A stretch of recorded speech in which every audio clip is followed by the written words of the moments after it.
Shiva, can you hear us? Yeah, very well. We've got Jim Locke, Bharat Dalvi and Gurleen Sharland. And we are ready with our last... There's a bit of a time delay. So can you hear us? Yeah, I'm able to hear you. We are with our last patient for the day today. And it is now close to 8:30 in the night. And I'm very happy to say that the entire team working with me... Have you had dinner yet? No, yet to have my dinner. So we have our intensivist, Dr. Srija, my colleague. All the people are geared. Let me show you the case presentation. Dr. Avinash.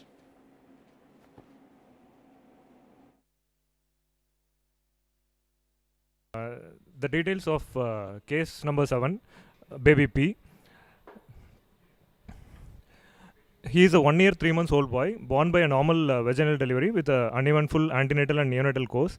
The screening echocardiography done elsewhere during the newborn period identified an abnormal communication from the aortic root to the right atrium.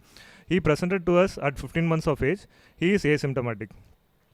The examination, his weight was 10 kilograms, pulse rate was 88 per minute, the blood pressure was 110/62 millimeters of mercury, cardiomegaly was present, the first and second heart sounds were normally heard, and there was a grade 2/6 continuous murmur in the right lower sternal border. The chest X-ray revealed cardiomegaly with the cardiothoracic ratio of 60% and pulmonary plethora. The ECG showed normal sinus rhythm at a rate of 105 per minute with a PR interval of 160 milliseconds, normal P waves, QRS duration of 100 milliseconds, QRS axis of plus 75 degree, a QT interval of 300 milliseconds and a corrected QT of 350 milliseconds, prominent LV forces with no ischemic changes. The echocardiography, apical 4-chamber view showing uniform dilatation of all 4 chambers. And here is the apical 5-chamber view with color flow showing the origin of a fistula from the coronary cusp and which courses posteriorly towards the RA and opening into the RA. This is a zoomed view of the apical 5-chamber view with the color flow focusing on the inflow into the RA, showing a dilated pre-terminal portion which is opening into the RA by 2 jets. The parasternal short axis view showing the coronary cameral fistula in its entirety, showing the track from the LMCA and coursing posteriorly, the dilated pre-terminal portion and the final inflow into the RA. The same view with color Doppler showing the origin from the left main and the posterior course of the track, the dilated pre-terminal portion and the inflow into the RA. Color compare mode, same view, focusing on the inflow into the RA. Also the RCA coursing normally is seen. So the plan is for a transcatheter closure of the LMCA to RA fistula. Over to you, sir. So, Shaq, we can see that there is a fistulous chamber in this child. Behind the aorta, it is a little smaller, but as it reaches its termination, it was looking larger on the echocardiography. Let us see the fluoro live. This is our first picture. So what we did was we took a 5 French arterial axis and a 6 French venous axis, and we took a guiding catheter, a coronary guide catheter. It's a 5 French coronary guide catheter which is into the proximal end of the tunnel, and we can appreciate the left anterior descending and the left circumflex. Circumflex is not dominant, and there is a narrow portion behind the aorta, and then it widens out into a large sac that is in close relation to the right atrium. We could appreciate that this sac was more in the interatrial septal area on the echocardiography. Next picture. So then what we did was we tried a guide wire passage. This is a thermo guide wire which is coursing across the tunnel. Shiva, before you carry on, Shiva. Yeah. Shiva, before you carry on, at the right atrial end, I know on echo you've shown it, but on the angio, there's a suspicion of 2 exit points. Yeah. Is there just 1 or 2? There were 2 exits even on the echocardiography.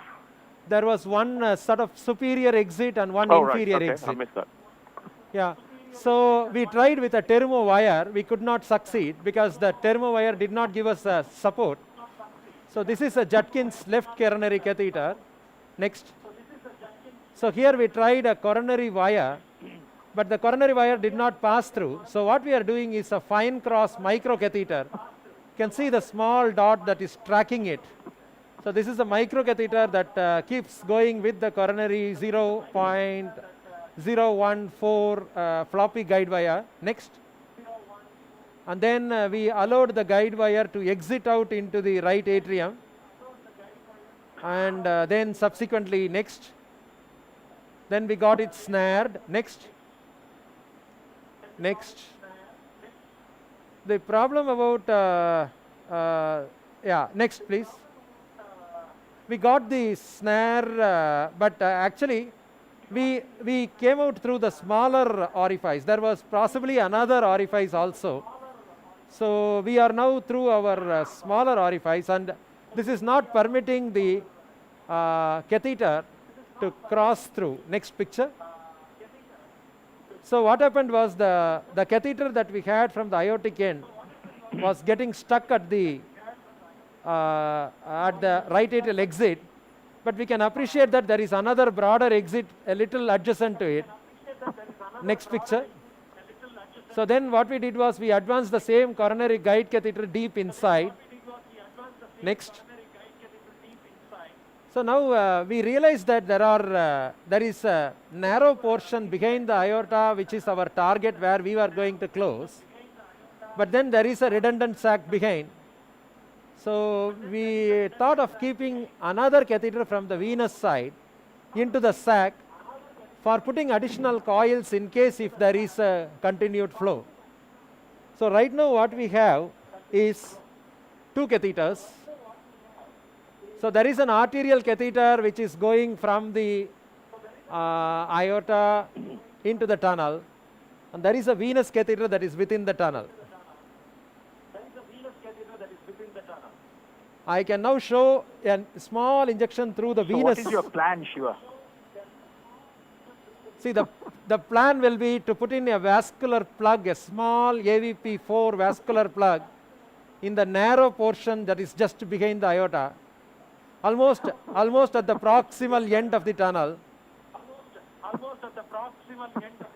so that we are reasonably closer to the coronary. Okay, Shiva, let me just but let me just ask Tin how he would approach this. I think it's a high risk for losing everything.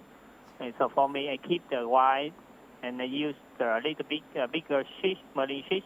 Maybe I keep the wire and I can deploy the coil from the venous side. And in case I lose the catheter, and I also remain the AP loop, and I can go again easily. Jim, any suggestions? Are you comfortable with this? Yeah, I'm not very happy with this. Can you go back a couple of pictures? Go back a couple of angiograms. Yeah, go back. Go back. I think the sinoatrial node artery is. Coming off. Yes. Right there. Yeah. I think. Back one. I think there is a possibility I think you're right. I think. Previous. Back one. Previous. Yeah, we are able to see here itself. Next picture. Yeah. You can see a tiny vessel that is coming out. Show the first picture. Yeah, you can see here also. Freeze it. I'm not worried about myocardial perfusion. Yeah. Okay, so But Jim, I in terms think of there is I think the right atrial sinoatrial artery could be coming off very close to that section behind the aorta. Okay, so where would you be thinking of closing this fistula? I So want. let me ask the following question. Okay, If you were on the aortic side, Shiva, hold on. Let Jim make a suggestion. if you were on the aortic side, okay, and you were past the right atrium, even if your catheter tip was right there, okay, or a little farther in, if you put a 5-millimeter coil, what would happen to that 5-millimeter coil? Mm-hmm. It would tumble Yeah. and close a hole. And then if you put another 5-millimeter coil, it will tumble and close a hole. So as long as you use a coil, and this is an unusual but not an unheard of anatomy. One of the safest ways to close this is to take a coil bigger than any coronary artery around, drop it upstream, and it will plug itself into the fistula's opening. I've probably done that 10 times out of 100. Okay, so you would go for a coil, Mansoor? I'm sorry, but I will probably send this patient for surgical closure. At this point, I think Jim's suggestions is bring me the fear that the coils will float there a lot, and then it will thrombose the whole system. So that sinoatrial artery will have the risk of also getting thrombosed.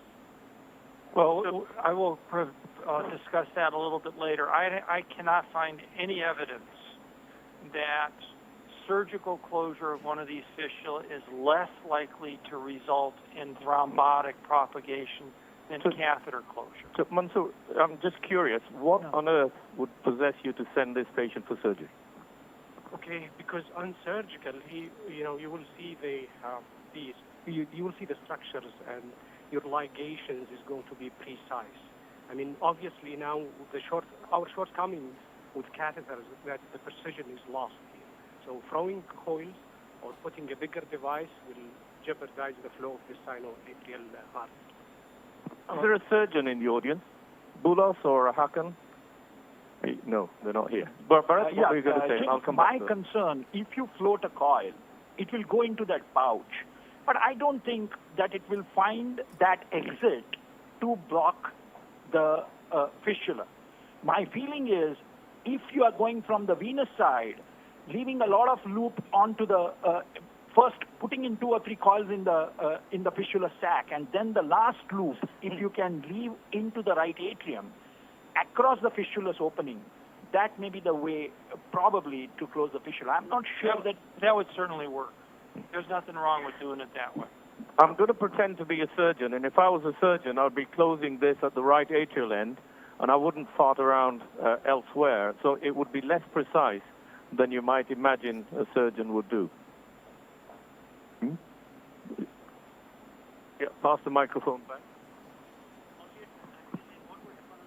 It will get thrombus, and it can consider possibility of causing thrombus propagation coronary arteries.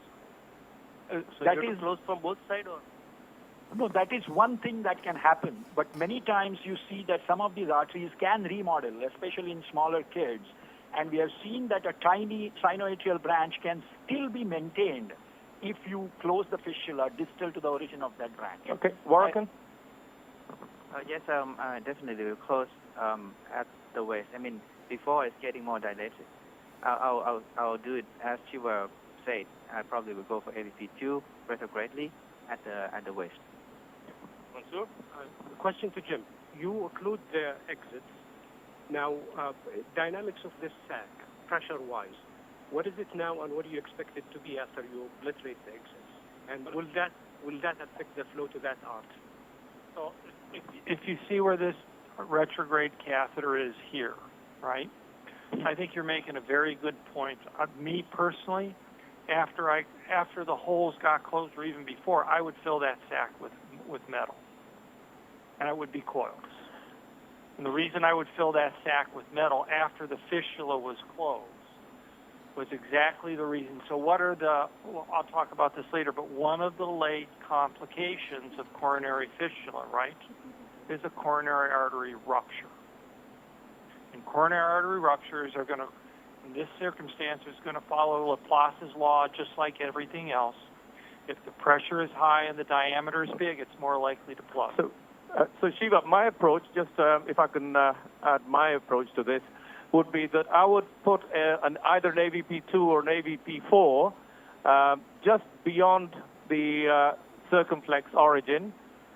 There is a little waste and then dilatation afterwards. I'd put a AVP2 or AVP4 there, and then on the way, the only thing I'm not comfortable with is your venous catheter being through the smaller opening in the right atrium. I would make sure you could cross into the bigger hole, and then I would deliver either an AVP2 or ADO1 in that region, or you've got a choice of filling the aneurysm with sac. So I would close this fistula at two ends. And then you would be sacrificing the sinoatrial artery. Yeah. So what are your thoughts, Shiva?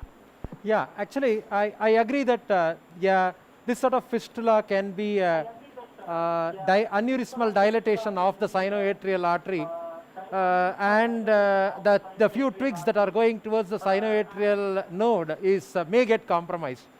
But in the atrial setting, I think a slow ischemia probably may not result in a significant sinus nodal dysfunction. And even if you put in a coil, and that is going to end up in a complete closure of the fistula over a period of next couple of weeks or so, that also may result in the same sinoatrial nodal ischemia. So at present I won't bother about the sinoatrial nodal artery. I will go with something similar to what Shaq was describing. I'm going to put a smaller plug at the proximal end of the fistula, very close to the circumflex, and then fill up the distal aneurysmal sac with a few coils with my venous catheter that is already lying there.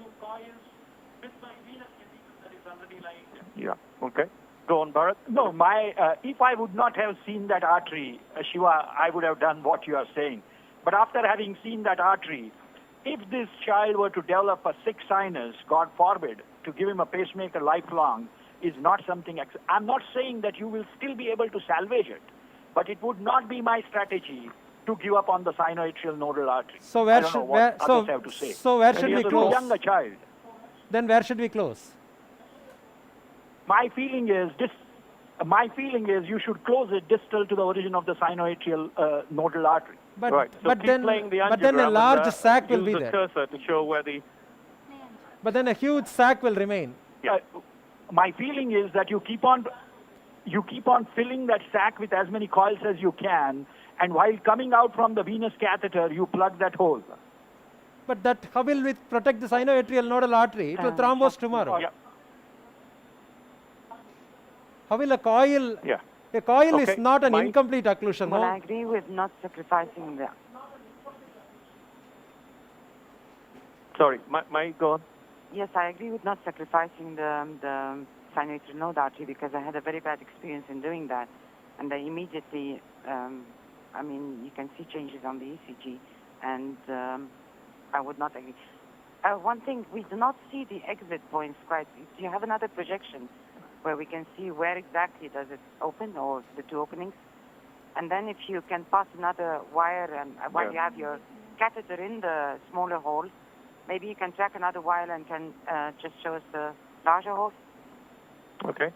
No. But that's only relevant if you're going to close the right atrial end through the biggest. The two ends. Yeah.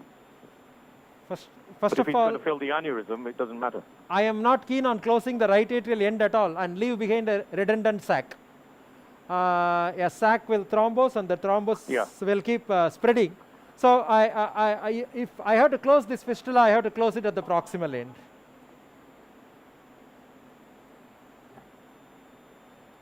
Yeah, that's fine. So right now, I've got one patient in whom we've done exactly that, but the distal end is still filling from the right atrium. So that aneurysmal portion has remained filling, still it hasn't blocked off. That's about a year later. Yeah, so what we planned was... Yeah, so carry on, Shiva. So this is an AVP4, 6 millimeters, which is planned to close the... Now show the picture again. See, we are planning to be at the narrowest point of the fistula. So now I am peeling back my right coronary. So you carry on doing it, but I would have done this from the venous end because you've got better control with delivering the device without encroaching on the circumflex. Because from the retrograde arterial approach, sometimes it jumps very quickly. But you might be okay. So, Completely in the sac. Yeah. So fluorostore this and show this again. So now let me make one angiography.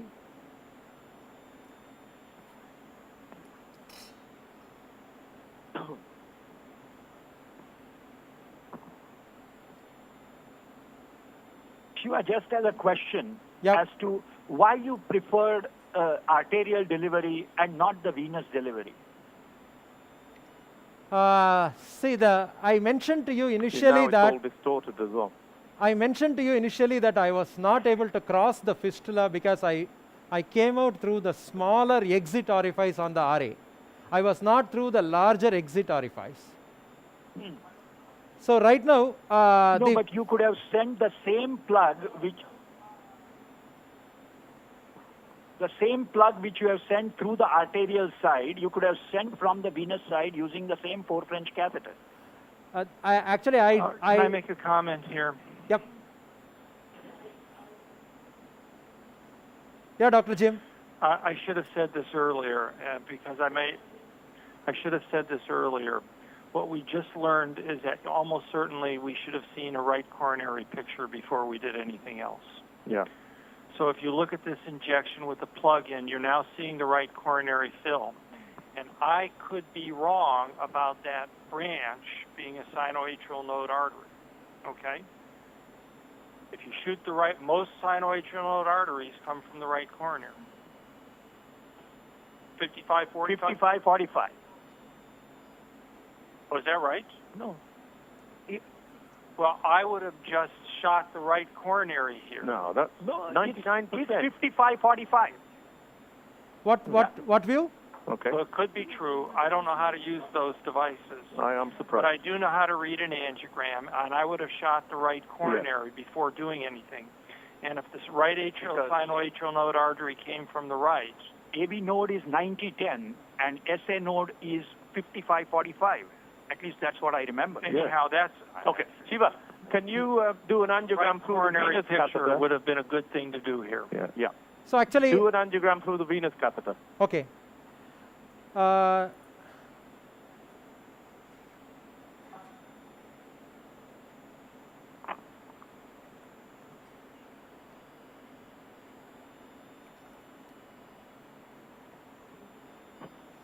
Okay, so have a look at that.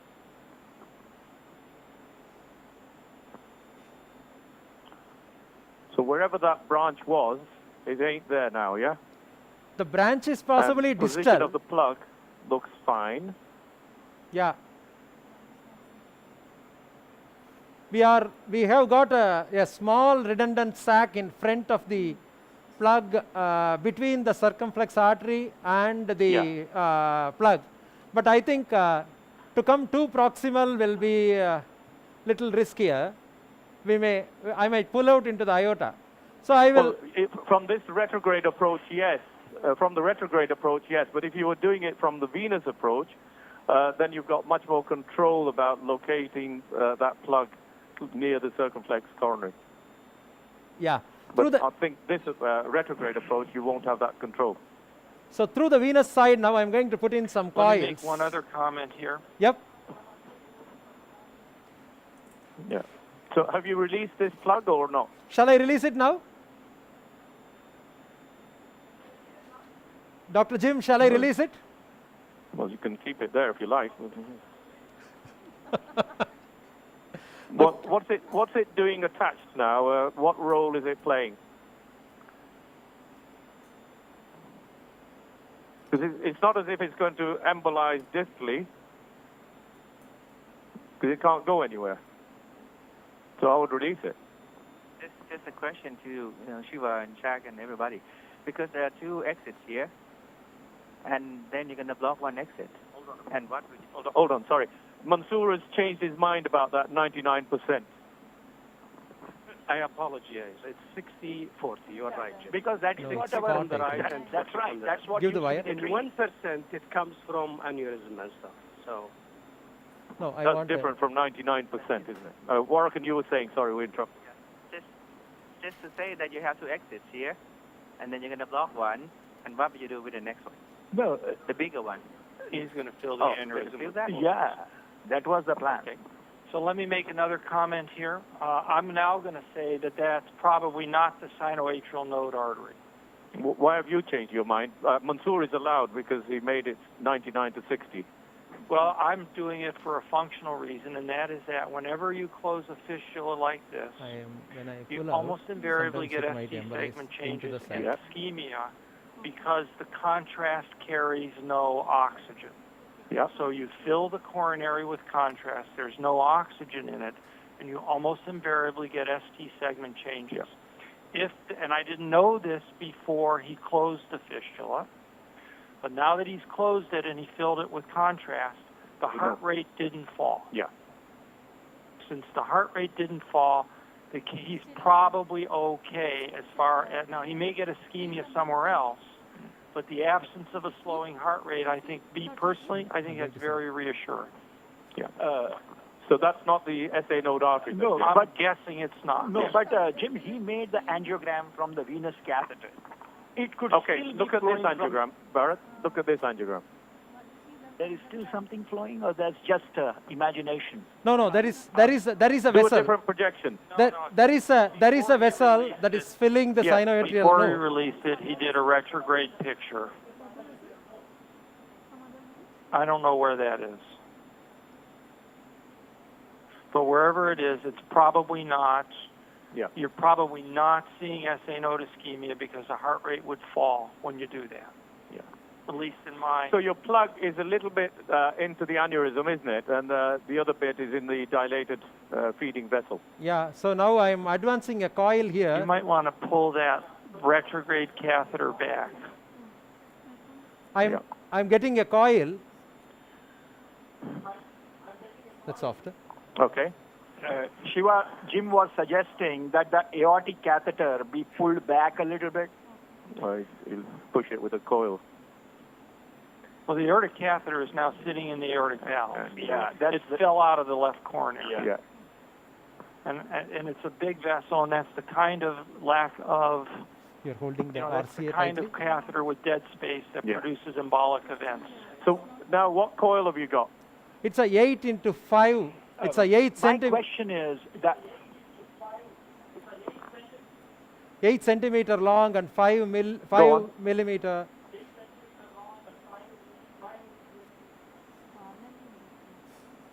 Diameter. What made you choose that size and length? I want a more coil mass so that actually, as Dr. Jim was suggesting, if you put in a coil, it's going to keep jumping there. And after the full sac is occluded, then it's going to get closed. So I wanted with 1 or 2 coils. My question, Shiva, was. Yeah, another coil. Yeah, tell me. That looks pretty good to me. Yeah. See how it moved, though? See how it moved? Yeah. Yeah, it moved. Right, it's going to continue to move. Anything you put in is going to drift downstream until you get complete closure. And I don't think that's bad. I think the odds are very high. You're going to put another coil upstream of that, and that may be all you need. Okay. So, Bharat, go No, on. my question was that since you have occluded the proximal entry into the fistula sac, why are you wanting to now fill up the sac? I feel that the sac should collapse once the... It may collapse, but it can stay patent. I've got an example of that. If you close it distally, I can understand, Shaq, but if he has closed it proximally, No. that sac has If you close it proximally towards the circumflex, as in this case, leave the aneurysm opening into the right atrium, the right atrium somehow keeps filling that aneurysm. What has been your experience, Jim? Or you have been always closing the sacs? I don't always close the sacs, and I'll be honest. You know what, guys? This AVP device is moving as we watch. Yeah. If I were, I would look at that. Look at how far it's moved. Yep. The I actually coils, think that's a much better position. I think you may be done.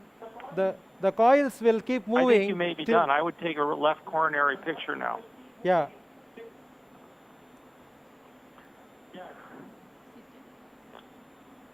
Okay, so why don't you get a selective left coronary angio with a...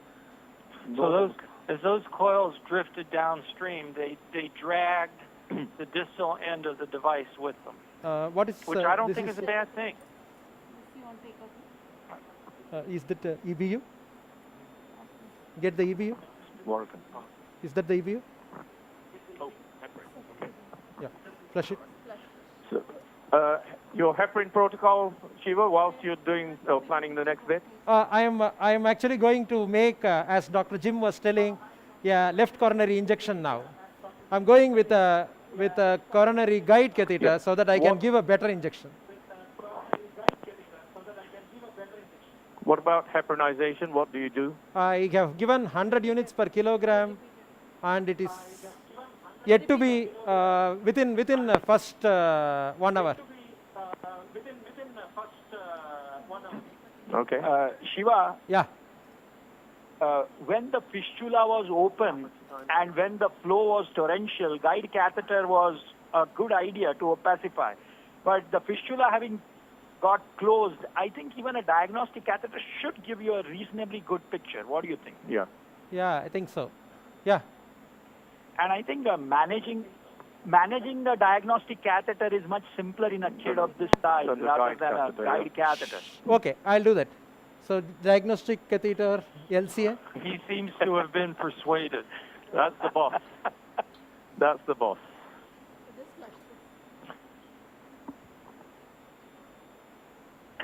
I like being influenced by Dr. Bharat.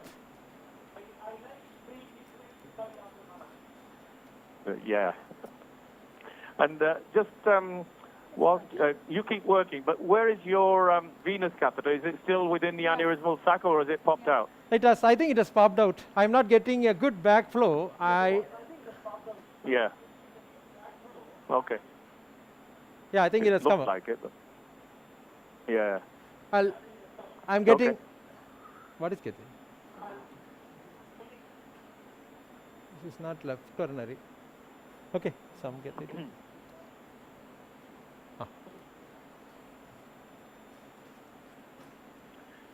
This to me, this occlusion system right now looks very good. It's not exactly what was intended. And personally, I always think that an absence of vice in your personal life results in this kind of outcome.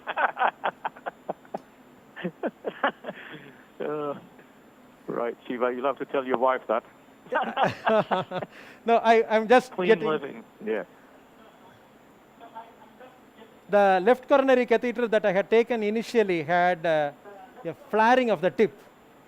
So I am changing the catheter.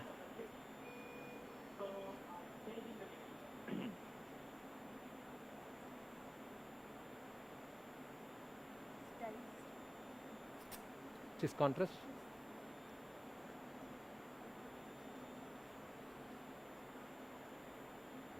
It's a bigger curve. Whilst they're doing that, any other questions or comments?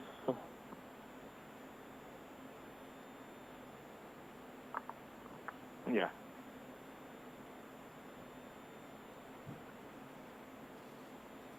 That one's too big a curve, isn't it? Yeah, unfortunately, Shaq, in India, getting 2.5, 2 is so very difficult. Oh, okay. You know, even if you plan, so many times you end up and then shaping them in. Okay. But it's quite a tough job to cannulate with these kinds of. No, that's 2.5 is not giving. It'd be nice to get a really good angiogram. Yeah, I'll definitely give it. I will get a EBU 5. And also a suggestion from Mansoor, who got the percentages wrong earlier on. Same. For you to do a right, hands up both. Right coronary angio as well, just for completion. Yeah, get me a pigtail fast. I'm going to rub this in. Yeah, 5 pigtail, 5 cook pigtail. Ravi?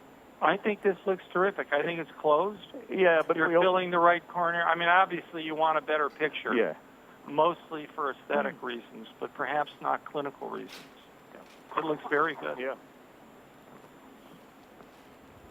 Look at how those coils are dragging that device to the patient's right. Yeah. But the nice thing is that they can't go anywhere. No. That's my point in using the coil tumbling technique. Yeah. It actually works really very well. Yep. It's especially useful if you can't, if the course to the right side or to the distal part of the fistula is highly serpentine. Okay. If you have a Having very resistance? serpentine, very convoluted course between the aorta and the right atrium, get as far out as you can and drop a 5 millimeter coil. It won't go to the pulmonary arteries, and it won't occlude a coronary artery. Yeah. Okay. One point to Shaq. One point that I couldn't understand: what is the harm? What is the problem with keeping the distal parts of the fistula patent? Is there any harm? No, there's no harm. The point we were trying to make was that if there is an aneurysmal sac and there is flow in and out, then whether over a period of years there's thrombosis and microthrombosis and emboli coming up. That's the only thing. But we have no evidence, no data, I don't think, unless Jim, you have, of those aneurysms at the being a problem. I'll show you our data later, but I think it's, for the most part, nice picture. Yeah. Let's see that.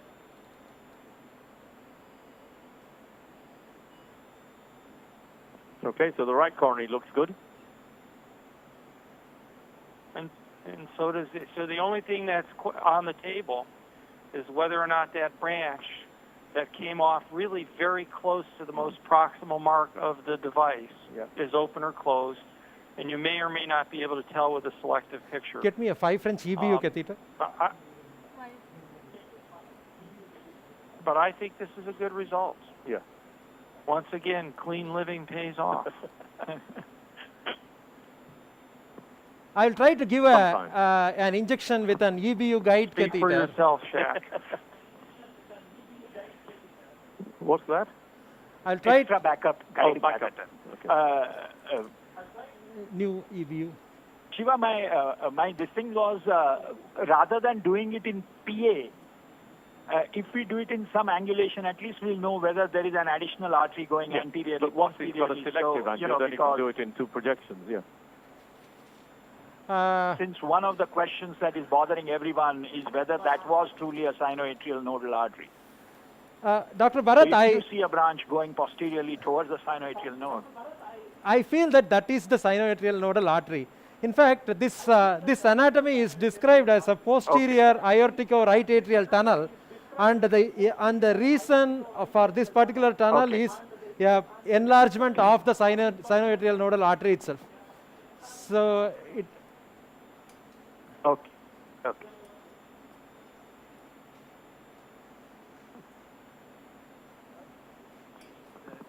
The sinoatrial nodal artery has collateral circulation?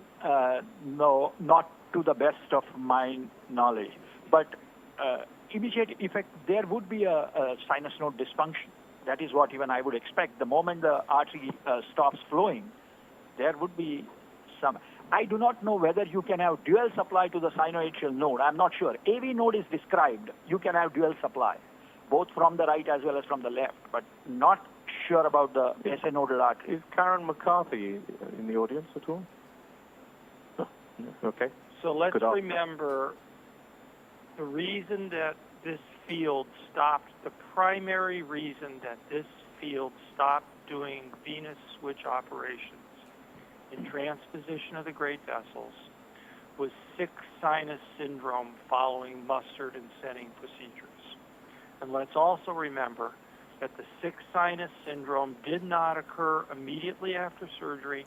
There was a progressive increase in incidence throughout the first 2 decades of life, so that essentially every post-op venous switch had sinus node dysfunction at age 20. So I don't think you can extrapolate from those data, and those were all injuries to the sinus node artery. You can extrapolate from those data that what happens to this kid's sinus node is not completely predictable long term. Yep. You'd like it not to be a short-term event, but it's certainly from that experience it could happen late. If you if you injure the artery or its supply. And, just to share our experience, without really not being aware of this fact, in the era when we used to close fistulae more distally than proximally, I have 2 cases, similar looking fistulae, wherein in the follow-up angiogram, you can see a tiny little sinoatrial nodal artery because we had closed it at the point of exit. So, but we were not aware. But having been aware, I'm not sure what would have been the best strategy, whether to sacrifice that artery or to retain it.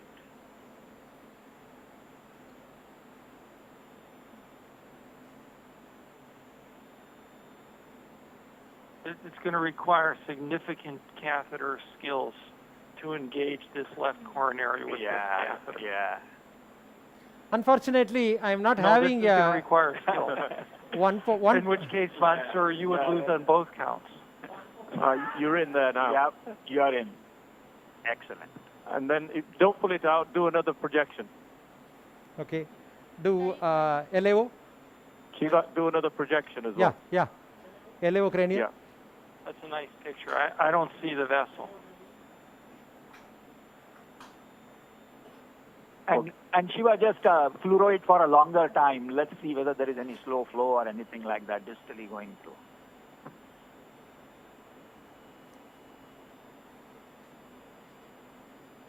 Okay, that's nice. And then could you do one more RAO projection, RAO 30 or thereabout? RAO? Shaq, but for this transmission, I won't be doing so many angiograms. Wait a second. What is that there? What is that there, late, on that angiogram, going towards the SVC? We'll have a look again in a minute. I thought. Ooh.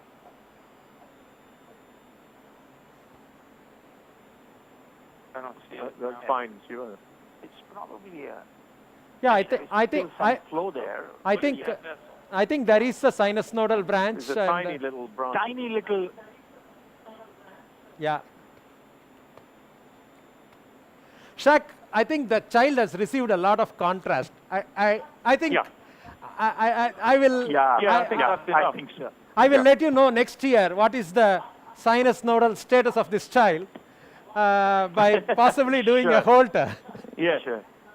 Yeah, I would like to thank the entire CSI Frankfurt for Hi. giving us this opportunity, and it was a very great occasion. I'll be flying in another 2 hours. I'll be coming towards Frankfurt. I wish to thank all my team members, my I staff. thought you were going to do another case. No, it's 9 o'clock in the night here. Sister, come here. Come. Actually, I would like to introduce all my team members. He's Dr. Giridhar Gopal, who came from UK, and he's our head intensivist. Our staff nurse, Dr. Srija, Sister Theresiamma, Mr. Prabhu, the technician, and we really enjoy these interactions that happen when we do these transmissions to Frankfurt and other similar conferences. And I thank a lot for all the audience for staying till now there.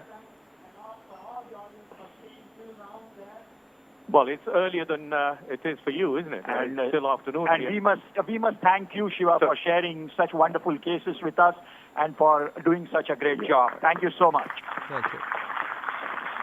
Shiva, Yeah. Shiva, get your team, give them some food to eat as well, and then have a safe flight, because you'll get some food on the flight anyway. Yeah. So have a safe flight to Frankfurt, and we'll see you here tomorrow. Yeah, tomorrow well morning. done to the whole team and all the bosses over there, the ladies in particular. Yeah, Big hand for them once more. Thank you very much.